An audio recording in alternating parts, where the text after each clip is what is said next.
الحمد للہ رب العالمین والصلاة والسلام علیک یا خاتم الانبیاء والمرسلین اما بعد فاعوذ باللہ من الشیطان الرجیم بسم اللہ الرحمن الرحیم السلام علیکم ورحمۃ اللہ تعالی وبرکاتہ۔ آج ہمارا درس بہار شریعت کا درس نمبر 12 ہے۔ اس میں انشاءاللہ تبارک و تعالی صفحہ نمبر 279 سے 284 تک حصہ نمبر دوم یعنی کہ سیکنڈ حصہ طہارت کے مسائل کا بیان سے ہم آغاز کریں گے۔ صلی اللہ علیہ سیدنا محمد نبی الامی وعلی آلہ وسلم، صلی اللہ علیہ سیدنا محمد نبی الامی وعلی آلہ وسلم، صلی اللہ علیہ سیدنا محمد نبی الامی وعلی آلہ وسلم۔ تمہید: ایک وہ زمانہ تھا کہ ہر مسلمان اتنا علم رکھتا جو اس کے ضروریات کو کافی ہو۔ بفضلہ تعالی علماء بکثرت موجود تھے، جو نامعلوم ہوتا ان سے بآسانی دریافت کر لیتے، حتیٰ کہ حضرت فاروق اعظم رضی اللہ تعالی عنہ نے حکم فرما دیا تھا کہ ہمارے بازار میں وہی خرید و فروخت کرے جو دین میں فقیہ ہو۔ پھر جس قدر عہد نبوت سے بعد ہوتا گیا اس قدر علم کی کمی ہوتی رہی۔ اب وہ زمانہ آ گیا کہ عوام تو عوام بہت وہ جو علماء کہلاتے ہیں روزمرہ کے ضروری جزئیات حتیٰ کہ فرائض اور واجبات سے ناواقف، اور جتنا جانتے ہیں اس پر بھی عمل سے منحرف کہ ان کو دیکھ کر عوام کو سیکھنے اور عمل کرنے کا مواقع ملتا۔ اس قلت علم اور بے پرواہی کا نتیجہ ہے کہ بہت ایسے مسائل کا جن سے واقف نہیں انکار کر بیٹھتے ہیں، حالانکہ نہ خود علم رکھتے ہیں کہ جان سکے، نہ سیکھنے کا شوق رکھتے ہیں کہ جاننے والوں سے دریافت کرے، نہ علماء کی خدمت میں حاضر رہتے ہیں کہ ان کی صحبت باعث برکت بھی ہے اور مسائل جاننے کا ذریعہ بھی۔ اور اردو میں کوئی ایسی کتاب کی عام فہم قابل اعتماد ہو اب تک شائع نہیں ہوئی۔ بعض میں بہت تھوڑے مسائل کے روزمرہ کی ضروری باتیں بھی ان میں کافی طور پر نہیں، اور بعض میں اغلاط کی کثرت یعنی کہ کثرت سے غلطیاں ان میں موجود ہیں۔ اغلاط کی کثرت لاجرم ایک ایسی کتاب کی بے حد ضرورت ہے کہ کم پڑھے اس سے فائدہ اٹھائے، لہٰذا فقیر بنظر خیر خواہ مسلمانان مولا تبارک و تعالی پر بھروسہ کر کے اس امر اہم اور عظم کی طرف متوجہ ہوا۔ حالانکہ میں خوب جانتا ہوں کہ نہ میرا یہ منصب، نہ میں اس کام کے لائق، نہ اتنی فرصت کہ پورا وقت صرف کر کے اس کام کو انجام دوں۔ وحسبنا اللہ ونعم الوکیل ولا حول ولا قوۃ الا باللہ العلی العظیم۔ اس کتاب میں حتی الوسع یہ کوشش ہوگی کہ عبارت بہت آسان ہو کہ سمجھنے میں وقت نہ ہو، اور کم علم اور عورتیں اور بچے بھی اس سے فائدہ حاصل کر سکیں۔ پھر بھی علم بہت مشکل چیز ہے، یہ ممکن نہیں کہ علمی دشواریاں بالکل ہی جاتی رہے۔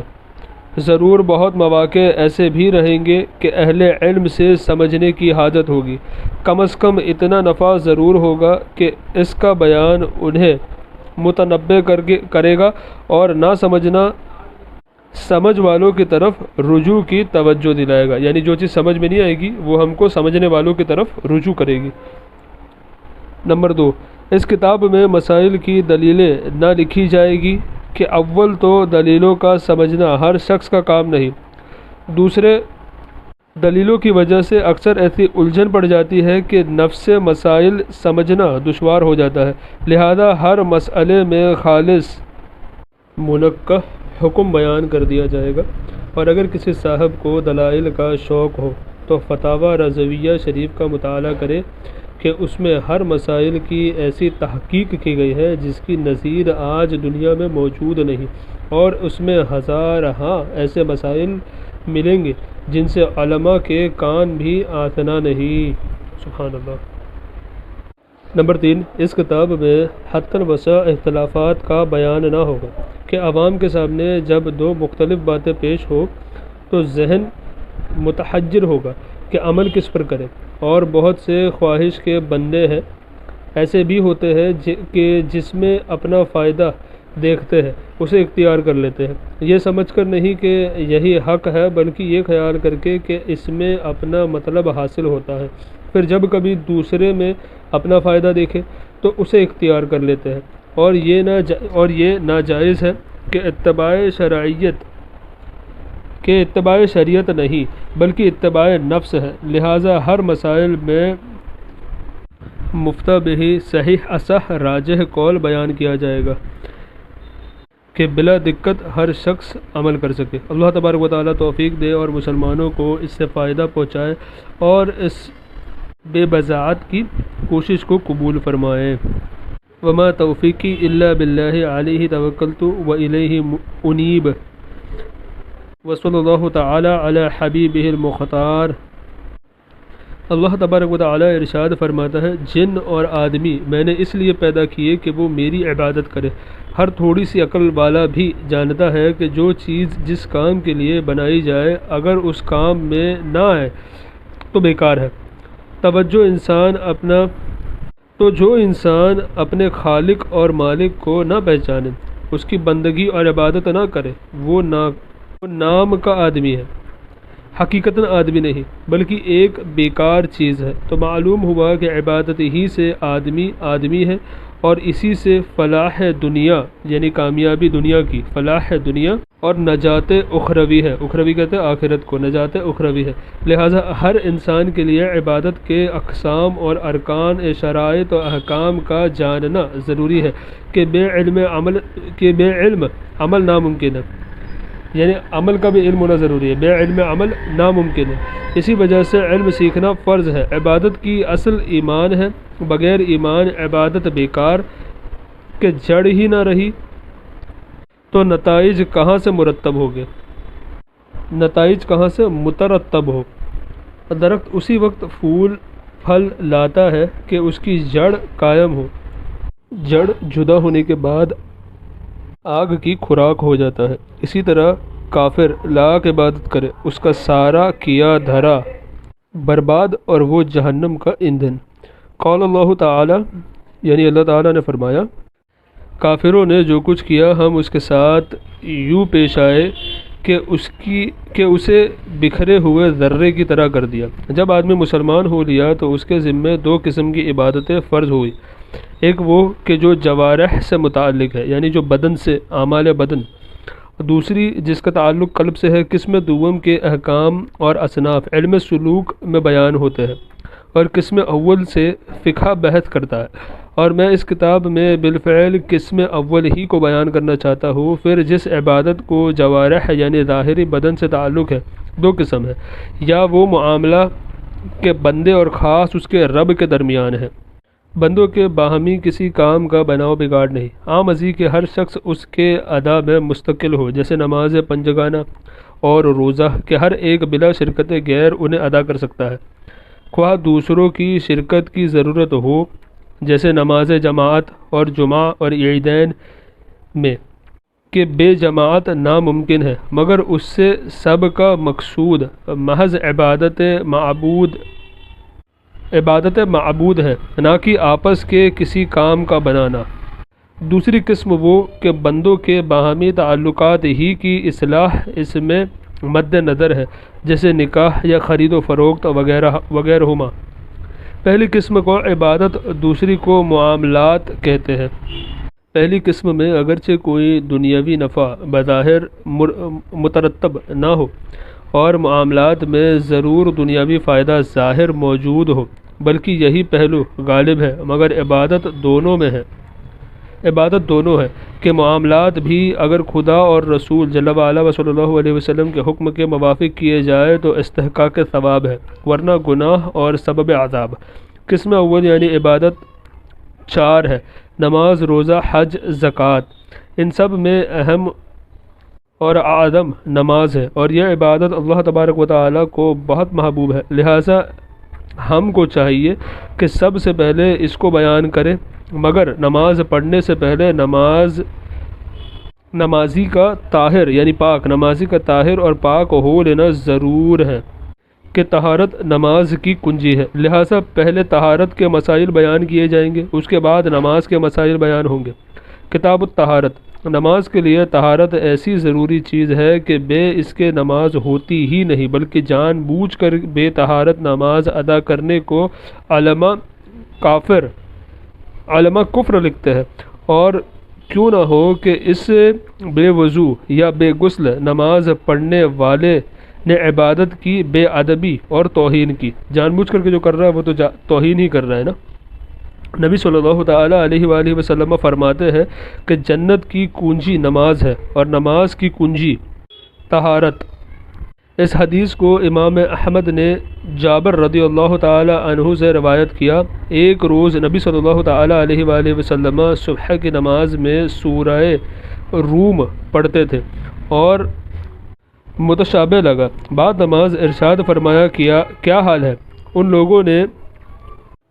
ان لوگوں کا جو ہمارے ساتھ نماز پڑھتے ہیں اور اچھی طرح طہارت نہیں کرتے؟ انہی کی وجہ سے امام کو قراءت میں شبہے پڑھتے ہیں۔ اس حدیث کو نسائی نے شبیب بن ابی روح سے، انہوں نے ایک صحابی سے روایت کیا، جب بغیر کامل طہارت نماز پڑھنے کا یہ وبال ہے تو بے طہارت نماز پڑھنے کی نحوست کا کیا پوچھنا۔ ایک حدیث میں فرمایا طہارت نصف ایمان ہے، یعنی آدھا ایمان ہے۔ اس حدیث کو ترمذی نے روایت کیا اور کہا کہ یہ حدیث حسن ہے۔ طہارت کی دو قسمیں ہیں، نمبر 1 صغرا، نمبر 2 کبرا۔ صغرا یعنی چھوٹی، کبرا یعنی بڑی۔ طہارت صغرا وضو ہے اور کبرا غسل۔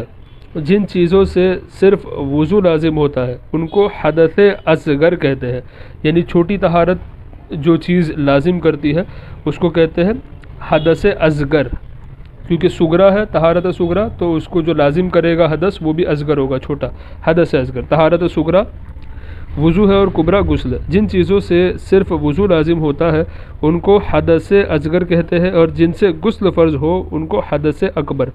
ان سب کا اور ان کے متعلقات کا تفصیلاً ذکر کیا جائے گا۔ تنبیہ: چند ضروری اصطلاحات قابل ذکر ہے کہ ان سے ہر جگہ کام پڑتا ہے، یعنی یہ کچھ شریعت کے ڈیفینیشنز ہے، کچھ ٹرمینالوجیز ہے جس کو جاننا ضروری ہے، تب پتہ چلتا ہے کہ اس کی اہمیت کیا ہے اور کیا نہیں، یہ سمجھ میں ہم کچھ چیزیں آتی ہیں۔ نمبر 1 فرض اعتقادی، جو دلیل قطعی سے ثابت ہو، یعنی ایسی دلیل سے جس میں کوئی شبہ نہ ہو۔ اس کا انکار کرنے والا ائمہ حنفیہ کے نزدیک مطلقاً کافر ہے، اور اگر اس کی فرضیت دین اسلام کا عام و خاص پر روشن واضح مسائل ہو، جب تو اس کے منکر کے کافر پر اجماع قطعی ہے، یعنی سب کا اس کے اوپر متفق ہے، سارے اس پر متفق ہے، اجماع قطعی ہے، ایسا کہ جو اس منکر کے کفر میں شک کرے خود کافر ہے۔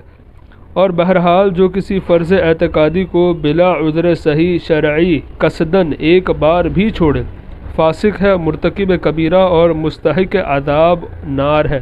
مستحق عذاب نار یعنی جہنم کا مستحق ہے، ایک بار بھی بنا کسی ویلڈ شریعت کے ریزن کے، جیسے نماز، رکوع، سجود۔ یہ فرض اعتقادی کے ایگزامپلز یہاں پہ بتائے ہوئے۔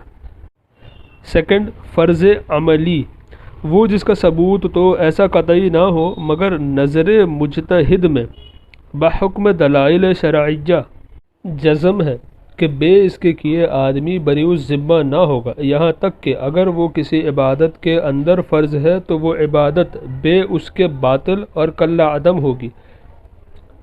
اس کا بے وجہ انکار فسق اور گمراہی ہے۔